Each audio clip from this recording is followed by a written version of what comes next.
8 декабря. Пирамида.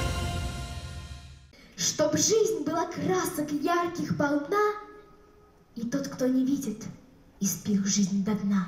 Даниил Хачатуров читает собственные стихи. С рождения мальчик ничего не видит, но это не мешает ему сочинять, заниматься плаванием, петь, играть на музыкальных инструментах. Он сходу покорил и «Добрую волну». В своей номинации Даниил выиграл гран-при. Думала, что максимум у меня будет 3-е место, и у меня ничего не получится. Но потом я решил, что если верить и надеяться, и если тебя будут поддерживать друзья, то ты сможешь. Если бы мог, и во сне бы пел.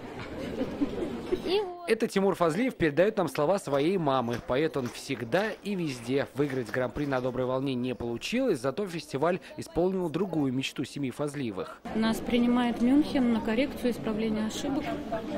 Сумма, конечно, очень немаленькая, 48, почти 49 тысяч евро. И «Добрая волна» нам помогает закрыть сбор.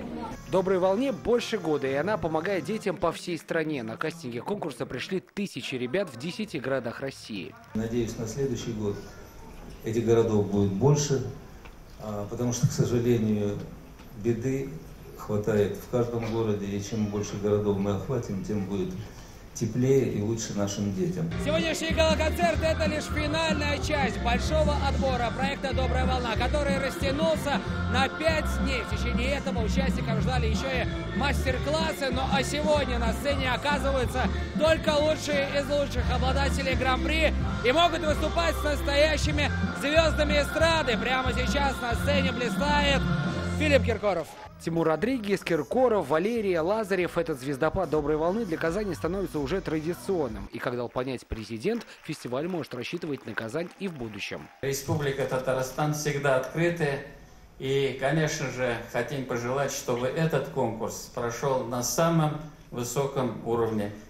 И если будет такая необходимость в следующий раз, Татарстан открыт всегда. «Добрая волна» этого года нашла 9 своих победителей в разных номинациях. Обладатели гран-при и лауреаты конкурса сегодня точно получили незабываемые эмоции. К примеру, поп-короля дети долго не хотели отпускать со сцены.